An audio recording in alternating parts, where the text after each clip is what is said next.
Bonjour à tous, correction de l'exercice 45, page 87. Donc, une des étapes du Tour de France de cyclistes relie Bourg-Saint-Maurice, qui se trouve à 930 mètres d'altitude, au Grand Bornand. Et à l'aide du schéma qu'on vous donne, on vous demande de trouver l'altitude du Grand Bornand. Donc il n'y a rien de très compliqué dans cet exercice-là, je vous ai déjà expliqué en classe comment faire ça. Donc on part de 930 mètres. Et on monte jusqu'au Cormet de Roseland. Donc du coup, il faut qu'on ajoute 1038 mètres. Et donc ça, on arrive du coup à 1968 mètres d'altitude.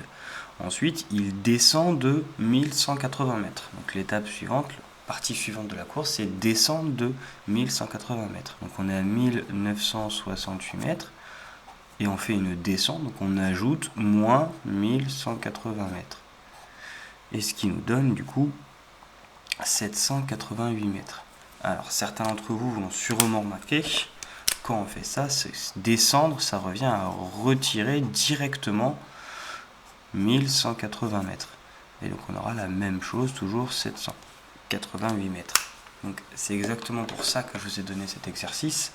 Ici, ajouter un nombre négatif, ça revient à soustraire le même nombre, mais uniquement du coup en positif. Ajouter moins 1188, c'est la même chose que soustraire 1188. Ok ? Donc c'est une partie qu'on va voir dans le cours. Soustraire un nombre, c'est ajouter son opposé. Enlever 1180 mètres, c'est ajouter moins 1180 mètres. Et donc du coup, on va continuer. À l'étape d'après, on va monter de 862 mètres. Donc on fait 788 plus 862, ce qui va nous donner 1650 mètres. L'étape suivante, on va descendre de 1107 mètres, ce qui va nous donner 543 mètres. À l'étape d'après, donc on est à 543 mètres, on monte de 421 mètres, ce qui nous donne 964 mètres.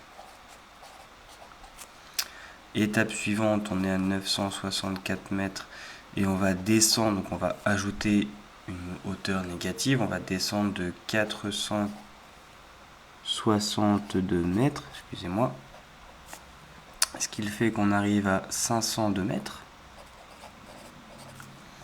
Ensuite, on va monter de 1116 mètres, ce qui fait qu'on arrive à 1618 mètres. Et enfin, dernière partie, à la descente du col de la Colombière jusqu'à arriver au Grand Bornand. Donc on est à 1618 mètres et on va faire une descente de 670 mètres. Donc on ajoute moins 670 mètres, ce qui nous fait arriver à 948 mètres. Donc l'altitude du Grand Bornand est de 948 mètres au-dessus du niveau de la mer. Voilà.